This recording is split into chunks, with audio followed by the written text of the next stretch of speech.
미라클 모닝 애청자 여러분 안녕하십니까? 날씨가 아침 저녁으로 쌀쌀해졌습니다. 건강에 유의하시기를 바랍니다. 지난 7월 16일 날 북한산 등반을 갔던 러시아 가족 4명이 하산하던 중에 길을 잃어버렸답니다. 밤은 짙어가는데 어디가 길인지를 몰라서 무턱대고 내려갔답니다. 그런데 길이 아니었습니다. 그래서 그 러시아 분이 한국인 친구에게 전화를 걸었고 한국인이 119 구조대에 전화를 해서 고향 소방서 119 구조대가 출동을 한 적이 있었습니다. 6명의 구조대는 전화를 해서 그 위치를 확인한 다음에 10시에 등반을 시작해서 10시 35분에 그분들을 발견했고 그분들을 이제 잘 모시고 구조해서 내려왔다는 기사가 있었습니다. 그런데 러시아 가족 4명이 내려오면서 우리나라 119 구조대에게 계속 인사하는 말이 있었답니다. 블라가다리오바스, 블라가다리오바스, 블라가다리오바스, 블라가다리오바스 라고 했다는 겁니다. 그 말이 감사합니다라는 러시아어입니다. 블라가다리오바스. 그래서 119 구조대는 자기는 러시아어를 할 줄 모르지만은 그 한 문장은 알게 됐다고 하는 이야기가 있었습니다. 블라가다리오바스, 블라가다리오바스, 감사합니다. 이 단어입니다. 이분들이 길을 잃었을 때 얼마나 그 마음에 두려운 마음이 컸었겠습니까? 이국 땅에 와서 길을 잃어버리다니 이제는 자기들은 끄떡없이 어려움을 당하고 죽겠구나라고 생각했겠죠. 그 두려움이 큰 만큼 감사도 컸던 것을 알 수가 있습니다. 여러분은 혹시 길을 가다가 길을 잃은 적이 있으십니까? 저는 저희 친구 목사님들과 12년 전쯤에 설악산 대청봉을 올라갔었습니다. 설악산 대청봉을 한번 정복하자. 그래서 이제 아침 일찍 등반을 해서 하산을 할 일정으로 1일 코스로 이제 올라가게 되었습니다. 드디어 오르고 또 오르면 못 오를 리 없건만은 사람이 제 안이 오르고 매만 높다 하더라 라고 하고 싶지 않아서 대청봉 등반을 하게 된 것입니다. 드디어 오르고 또 오르고 오르고 또 오르고 계단이 정말 많았습니다. 그래서 대청봉을 드디어 정복을 했습니다. 대청복 비문에 서서 하늘을 향해 양팔을 벌려 대청봉을 정복했노라고 야호 외치면서 만세를 부르고 설악산 정복의 기쁨을 누렸습니다. 그러나 그것도 잠시였습니다. 이제는 부지런히 하산을 해야 했습니다. 내려오다가 목사님 중 한 분이 발을 삐끗해 가지고 잘 걷지를 못했습니다. 급경사에서는 뒤로 내려와야 했고 그렇게 해서 양폭 산장까지 내려왔습니다. 양폭 산장까지 오니까 얼마나 배가 고프던지요. 그래서 라면을 시켜서 먹고 있는데 옆에 있던 등산객 일행이 저희들에게 총각김치를 주었습니다. 총각김치가 얼마나 맛있던지 그때 그 맛을 제가 지금도 잊지 않고 있습니다. 그분들이 참 이 등산을 좋아하는 사람들은 마음이 참 좋다라고 생각이 들었습니다. 그리고 나서 다시 이제 하산을 합니다. 그러나 계속 내려오다가 밤이 깊었는데 이런 말이 반복해서 나왔습니다. 여기가 길이 아닌가 봐. 그러다 다시 돌아서서 올라와서 다시 길을 가다가 여기도 길이 아닌가 봐. 이런 말이 계속 반복해서 나오는 것이었습니다. 하마터면 정말로 길을 잃을 뻔했습니다.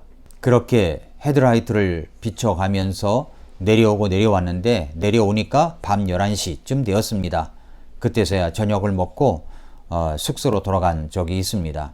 우리 인생길에도 조난사고는 종종 일어납니다. 어디로 가야 할지 무엇을 해야 할지 몰라서 길이 안 보여서 종종 우리는 방황을 하곤 합니다. 어떤 사람은 길이 안 보이기 때문에 종종 극한 결단으로 생을 달리하는 사람들도 간혹 있습니다. 길이 안 보이기 때문에 그렇습니다. 조난을 당했기 때문에 그렇습니다. 내 앞에 닥친 문제, 내 앞에 닥쳐 있는 장애물들, 그것을 헤쳐나갈 길이 안 보여서 우리는 종종 넘어지고 쓰러지고 좌절하고 자빠지고 낙심하곤 합니다. 그래서 그렇게 조난을 당했을 때 내 인생길에 빛을 비춰주며 인도할 안내자가 있었으면 좋겠다 라고 생각이 될 때도 참 많습니다. 그런데 여러분, 시편 119편 오늘 본문은 바로 그런 사람들에게 희망의 등불을 비춰주는 말씀이 들어 있습니다. 시편 119편 105절에서 주의 말씀은 내 발의 등불이요 내 길의 빛이니이다 라고 말씀을 하고 있습니다.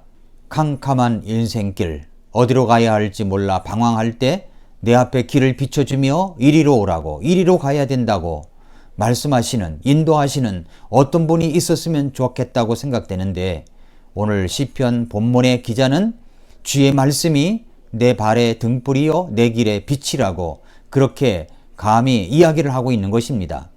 근데 여기서 강조되는 것은 빛과 그리고 등불이 하나님의 말씀이라고 소개되어 있습니다. 그 주님의 말씀이야말로 내 발의 등불이요 내 길의 빛이십니다.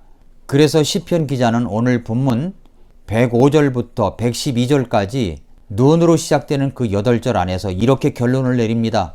112절을 보니까 내가 주의 법규들을 항상 이행하되 끝까지 이행하려고 내 마음을 기울였나이다 라고 말씀을 냈습니다. 이런 경건의 결심, 결단의 결심, 이것을 끝까지 이행하겠다고 하는 결단이 우리에게 있어야 합니다. 그러니까 우리가 어디에 내 마음을 기울이는가에 따라서 우리 인생길이 달라진다는 것입니다. 내 마음을 기울이는 것에 따라서 내 인생길이 달라집니다. 지금은 아무런 문제가 없는 것 같고 평탄한 길을 잘 걷고 있는 것 같이 몰라도 인생이 그리 만만한 것이 아닙니다. 인생길에는 여러 가지 장애물이 우리를 기다리고 있습니다.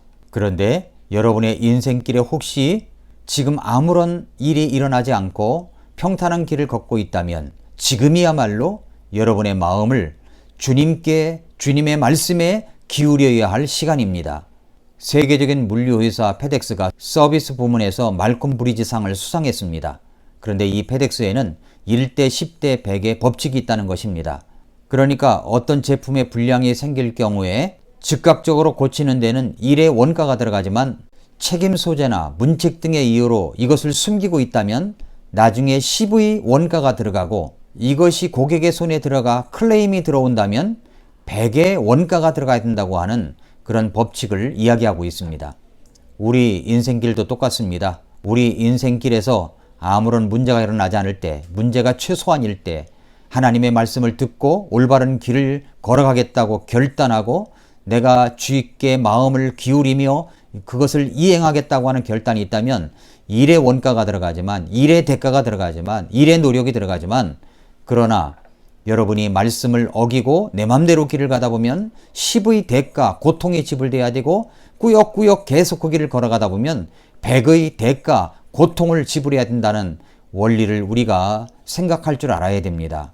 오늘 본문의 기자는 자신에게 닥친 고통을 이렇게 호소하고 있습니다. 107절에서 내가 심히 고난을 당하오니 오 주여 주의 말씀에 따라 나를 살리소서라고 얘기를 합니다. 얼마나 간절했으면 자신을 살려달라고까지 이렇게 이야기하겠습니까? 110절에서는 사악한 자들이 나를 잡으려고 올무를 놓았으나 나는 여전히 주의 훈계들에서 벗어나 잘못하지 아니하였나이다 라고 이야기를 하면서 자기 주변에 사악한 자들이 있다는 것을 늘 이야기하고 있습니다. 우리가 살아가면서 당하는 고난과 고통은 몇 가지가 있습니다. 그 중에 첫 번째가 내가 잘못해서 당하는 고통과 고난이 있습니다. 또 하나는 내가 잘못하지 않았는데도 찾아오는 고난과 고통이 있습니다. 또 한 가지가 있다면 주변에 워낙 악한 사람들이 많다 보니까 그 악한 사람들이 나에게 해코지하려고 덤벼들어서 당하는 고난과 고통이 있습니다. 그렇게 인생에는 참 변수가 많습니다. 그때마다 우리가 마음을 기울여야 할 것이 무엇입니까? 하나님의 말씀입니다. 오늘 112절에서 내가 주의 법규들을 항상 이행하되 끝까지 이행하려고 내 마음을 기울였나이다 라고 고백을 했습니다. 이행하다라고 하는 이 영어단을 보니까 perform이라고 되어 있습니다. 이것은 실천하다, 행하다, 성취하다 라는 뜻을 담고 있습니다.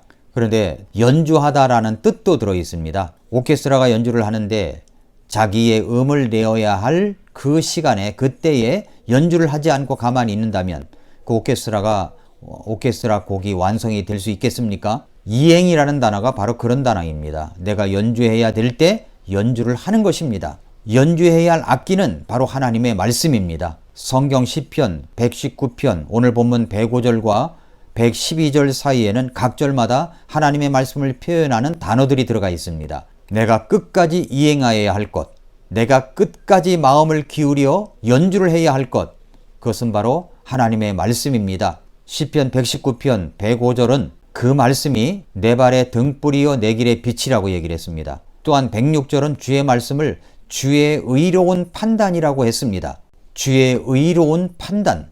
만약에 우리 사회가 불의가 의처럼 행사하면서 도덕적 기준을 파괴하고도 버젓이 권위 있는 자리에 버티는 사람들이 생겨난다면, 그런 것들이 용납되는 사회가 된다면 우리 사회는 대혼란이 일어나고 도덕적 타락과 멸망이 찾아올 수 있다는 것을 알아야 합니다. 그런데 오늘 시편 기자는 주의 의로운 판단이라고 했습니다. 그래서 그의 주의 의로운 판단을 지키리라고 맹세합니다. 그것을 이행하겠다고 말합니다. 또한 107절에서 주의 말씀에 따라서 자신을 살려달라고 간구하고 있습니다. 108절은 주의 판단이라고 했습니다. 109절은 주의 법이라고 했으며 110절은 주의 훈계들, 111절은 주의 증언들, 112절은 주의 법규라고 했습니다. 법규라고 하는 것은 십계명, 즉 하나님의 말씀을 가리키고 있는 것입니다. 영원한 유산으로 삼을 수 있는 것은 바로 하나님의 말씀입니다.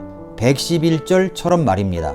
내가 주의 증언들을 영원히 유산으로 삼았사오니 그것들은 내 마음의 기쁨이니이다 라고 이야기를 했습니다. 사랑하는 애청자 여러분, 끝까지 내 마음을 이행해야 할 것은 하나님의 말씀입니다. 끝까지 내 마음을 기울여야 할 것은 하나님의 말씀입니다. 그러므로 말씀을 읽으십시오. 말씀을 들으십시오.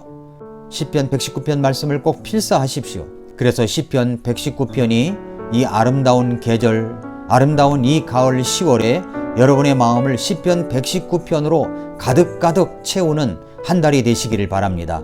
그렇게 하나님의 말씀에 내 마음을 기울일 때 그것이 나의 기쁨이요 즐거움이 될 수가 있을 것입니다.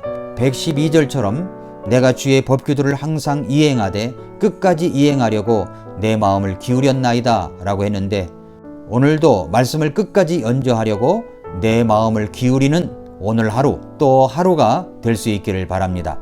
어디에 내 마음을 기울이냐에 따라서 내 인생길은 달라집니다. 오늘도 미라클 모닝입니다.